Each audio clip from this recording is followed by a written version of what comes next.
Welcome to Crypto News and Investigative Reports, CNIR. We are here to educate the urban community on blockchain technology and cryptocurrency assets. Blockchain technology is disrupting our global monetary system.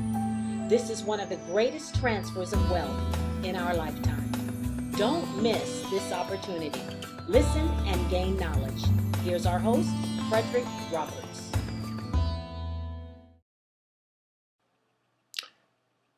Well, let's start. Please follow us on Facebook. We have quite a crowd. We have a great group of people that are on Facebook that are working with us. Please take an opportunity to follow us on Facebook and be part of the Crypto News and Investigative Reports family. We would really appreciate that. We have some very interesting articles. Everything gets posted on our Crypto News and Investigative Reports page on Facebook. So please join us and please start following us on for up to the minute for news you need to know. We post everything here, and we have a pretty good crowd of people that are on Facebook with us and that are up to date on all of the cryptocurrency information. Let's take a look at some of our weekly articles that we have. We want to share with you the articles that are climbing on our news page. Our most recent articles, and I'm not really sure if I had the opportunity to tell you about most of them. We did a deep dive into Ripple's on-demand liquidity, and it's a very extensive deep dive. And we get PDFs, and we go through the PDFs. Let me click on this for you so you can take a look at this particular article. Excuse me. This article is Ripple's on-demand liquidity in relation to the banking sector. And this was one of the important things about our deep dive into on-demand liquidity and the banking. I wanted specifically talking about banking, and because the token XRP was primarily used when I started doing this back in 2017, talking about Ripple. It was before XRapid. It was before XRapid had come out, and we were primarily waiting for XRapid because we knew XRapid would make things change. And we don't really say XRapid anymore. Now we say on-demand liquidity. Now the thing about it is that this article right here talks about banking, XRP, and on-demand liquidity and banking, specifically banking, because again, when I started, it was about Nostro Vostro. There was supposed to be a 40% savings up to a 70% savings because you did not have to pre-fund accounts. And that's what was important to me about XRP, and that's what, to me, their advantage. Their advantage is that this token was specifically designed to work with banks, and it would save banks from 40% up to 70% because they would not have to pre-fund their Nostro Vostro accounts. Now, fast forward to 2020, we're talking about a whole bunch of other things. And we don't really have the conversation anymore about whether a bank is saving 40% up to 70%. And the only bank that I'm really interested in knowing about is PNC Bank. So I did another article about PNC Bank and Ripple and the XRP token. And I tried to, of course, to no avail, find out if PNC Bank has been able to save over the last 2 years anything on pre-funding their Nostro Vostro accounts. So you don't really hear that much about pre-funding with XRP, but in the early days, Brad Garlinghouse and the whole Ripple team were talking about not having banks not having to pre-fund with pre-fund Nostro Vostro accounts. All right, so this particular article on Ripple is banking. Of course, I'm always paying a lot of attention to our relationship to the banking sector when we're talking about XRP, because XRP was a token specifically had their edge was with banks, and you know they were supposed to be with central banks, and that conversation is dissipated too. There's not much talk about XRP and central banks. But here we go. Ripple's chief executive officer has said that the organization plans to be the cornerstone of massive global cross-border payment exchanges. According to Chief Executive Officer Brad Garlinghouse, Ripple is aiming to revolutionize the way cross-border transactions are presently done, and intends to be the biggest difference that will dramatically alter the banking sector. Discussing in a recent conversation on that was kind of old, the J.K. Sim show, the chief executive officer said that the current structure of financial transactions is essentially archaic and perhaps too complicated and problematic. This is because the framework centers on the need to the organization to constantly keep cash in several bank accounts around the world. See, so that was really important. Keep cash in several bank accounts around the world simultaneously. There's tens of trillions of US dollar pre-funded bank accounts around the world, which is the lubricant that's enabling the correspondent banking sector engine. I'll read the rest of this. It says the lubricant has to be there, or correspondent banking won't function. Presently, if we can decrease the quantity of lubricant that enhances the productivity of the worldwide economy. So this article, we get into the Nostro Vostro on-demand liquidity, and we kind of bring things back to the original purpose Ripple XRP was supposed to be for: banking, pre-funding Nostro Vostro accounts. That was really their claim to fame. I thought it was awesome. I still think it's awesome. I still think it's a problem, and I still think that if Ripple can actually pull banks off of pre-funding Nostro Vostro accounts, then they have the edge. So I do believe that pre-funding of those accounts need to go digital. And I really would like to see Ripple really move back into discussing that and working out that particular detail. But you know, they're doing other things like investing in the MoneyGram and giving them $50 million, and they got a lot of other stuff going on. But in the early days, you know, 2016, 17, that's what the whole our whole excitement was about. We couldn't wait for XRP. We couldn't wait for XRapid. When XRapid came out as Swell in October 2nd, a couple of years ago, we couldn't wait for that because we knew that once it came out that it would take over banking. And so that's what I'm still waiting for that. All right. What is on-demand liquidity? We have a chapter there, a couple of paragraphs you might want to read there. How on-demand liquidity works. That is very good. We talk about how XRP on-demand liquidity. And then Ripple's pre-branded services. We go into that a little bit, and then we just continue to dig. And this is really a good chronology of in time and dates of how Ripple has walked from its origin to kind of where it is now.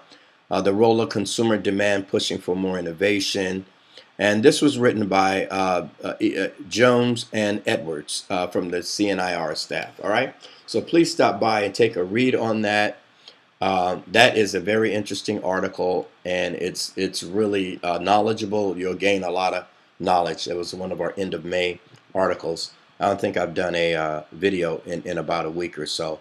All right, and so let's go back. Let me see. I think I talked in one of my last video about T3, Tezos, proof of staking. Another PDF we got that we really got into was the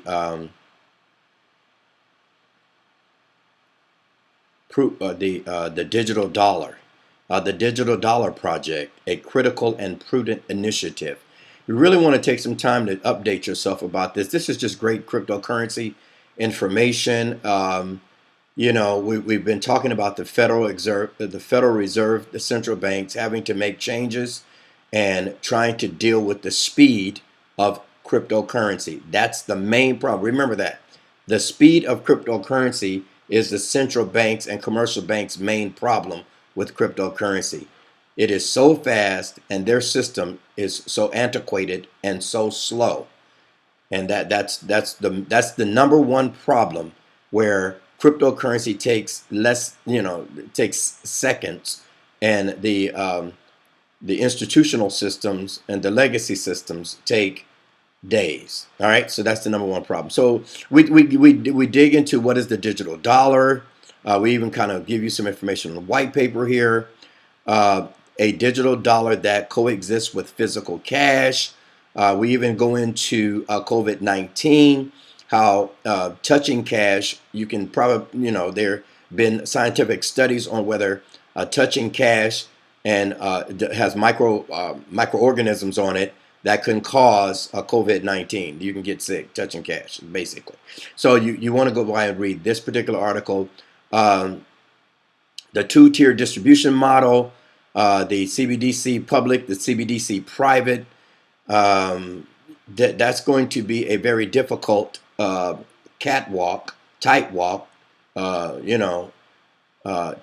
walk for the commercial banks, central banks, and how they're going to protect their privacy as well as become transparent.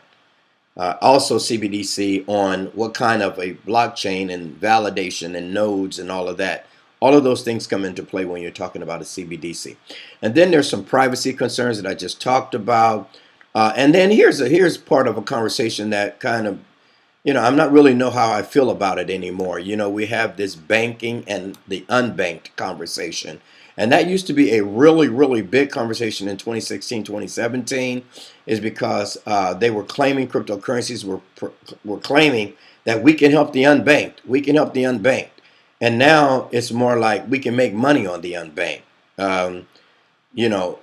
They didn't really get a chance to get into a bank. So now we can go get them and we can make that money that, I think there's, trillions of dollars between United States and Mexico, United States and the Philippines, some of that kind of a thing. And some of the people in Mexico and the Philippines don't have bank accounts. And so we used to hear a lot about banking and the unbanked, but I'm just saying, I hopefully that's a real situation where this digital dollar is going to help people and not so much make money on people and charging people for services, banking services. All right, because that's just a legacy system right now. We get charged for banking services. All right. It says, for the future, I think I'll read a little bit of this article, but I'd like for you to go by and read it. It says, for future emergency response operations, the Digital Dollar Project argues that stimulus checks and other economic incentives would be distributed a lot faster if they were done via digital currency. At least 70 million Americans who had to wait for at least a month to receive their checks in the wake of COVID-19 lockdown. So, I think what I want to add at this point, too, is I predict, in my opinion, Crypto News and Investigative Report, our team, we predict that at some point, if you don't have a digital wallet by 2023, you won't have a choice. They're going to select 2 or 3 of those digital wallets, and you're going to have to choose one. And so that's what we're predicting from our research here at Crypto News and Investigative Reports. All right, so there's some final words about the CFTC, and this is a very great article by somebody that's well respected in the community, in the ecosystem. This writer is by Michael. It's a Wilfred Michael. He's a global news correspondent, and I'm glad to say he's on the CNIR associate writer now. This guy writes great articles, and we are glad to have him writing articles for Crypto News and Investigative Report. As a matter of fact, you can go you can pull up some of his work on Coinformia or Decrypt or any other news outlet, Wilfred Michael is actually one of the top writers in the cryptocurrency ecosystem. All right. And then we have another article that I'd like to go over with you all. Let me see. Which ones did I do? I did the digital dollar. I did Ripple. Also, here's another article that we have at Crypto News and Investigative Reports.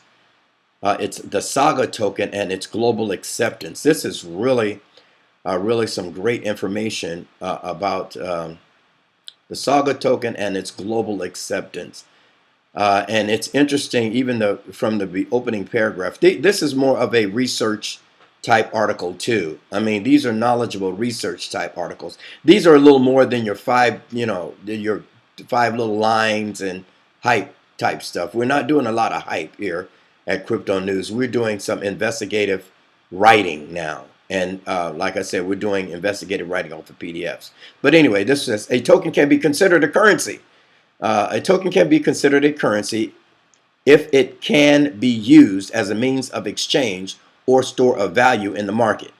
In the present day, designing a token that can be used as a currency is almost impossible. It's an almost impossible feat for blockchain contenders, because the problem with blockchain is, if you're talking about banking, banking has to make a decision whether their tokens are going to be on public blockchains or private blockchains.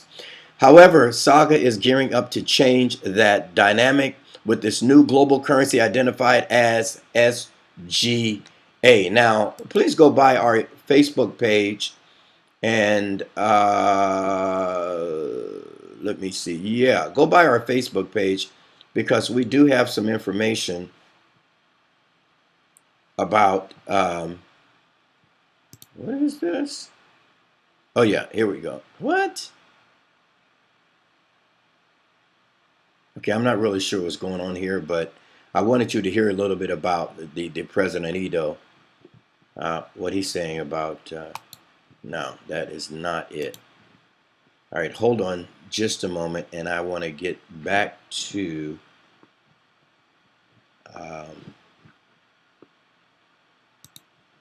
Let's get back to Crypto News Investigative Reports on Facebook.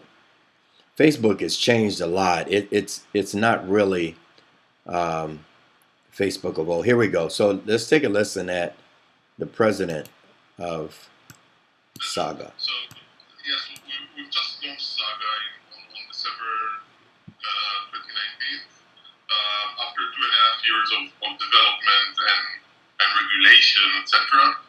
And indeed, we are listed on Liquid ever since.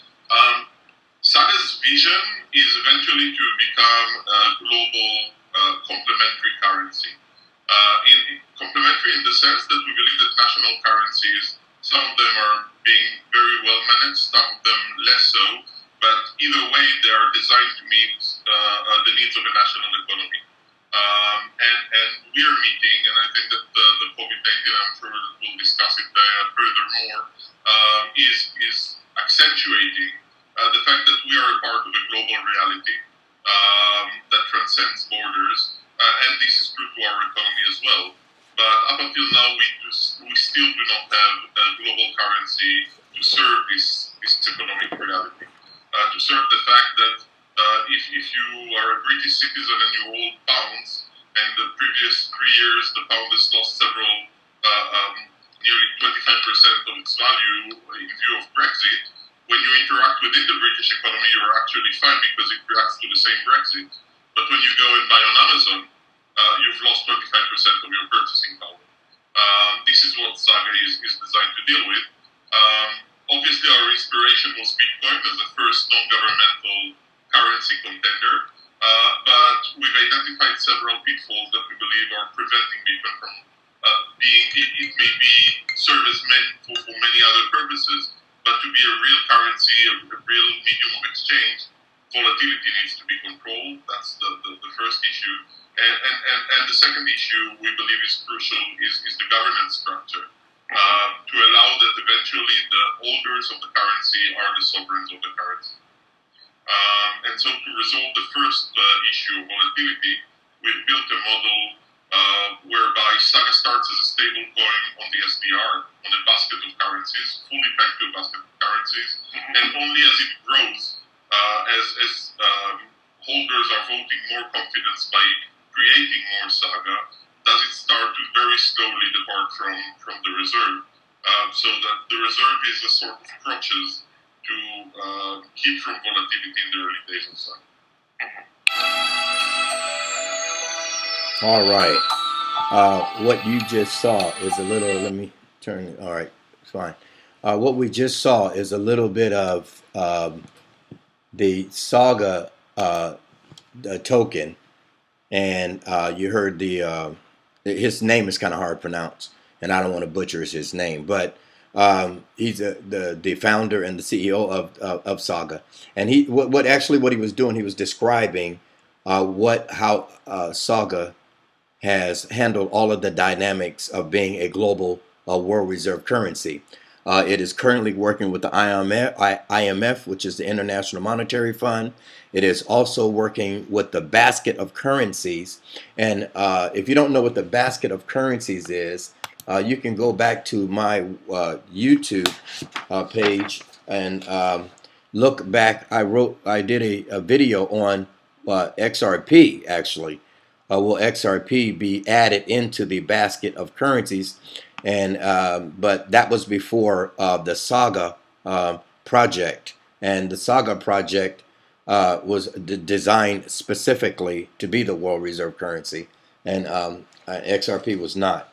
XRP was designed to handle the banking problem, the remittance banking problem. And SAGA is actually designed. But anyway, if you want to know what the SDR is, special drawing rights, and all of that information, I did a video on that back in the day. It says a year ago. I think it was even longer than a year ago. But you can you can go to our website again. I mean, our news page, and read this article. It gives you all of the information about SAGA, how it is, how it's working with the IMF, how it's working. It's going to become the electronic standards drawing rights, and like I said, it is working with the basket of currencies. So I am really pumped up on this project. All right. So what you want to do is you want to come back to our website, our news website, and read this article, SAGA token and its global acceptance. This was released on May 31st. It discusses how the token meets all of the requirements to be a global reserve currency. In this present day, I'll just read a little of this portion. It says, in this present day, designing a token that can be used as a currency is almost an impossible feat for a blockchain contenders. However,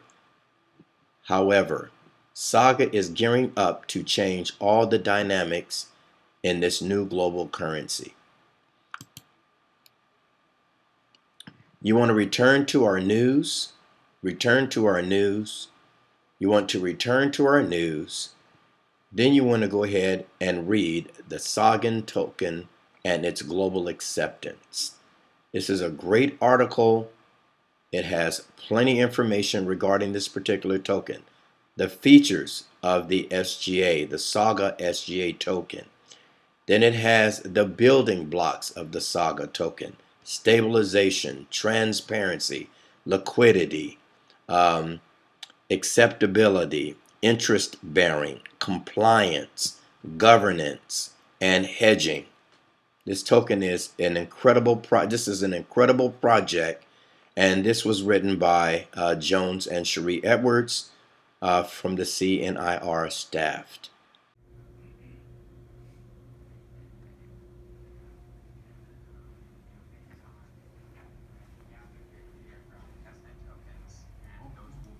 Hey James, what are you doing? What do you think I'm doing? I'm watching crypto news and investigative reports.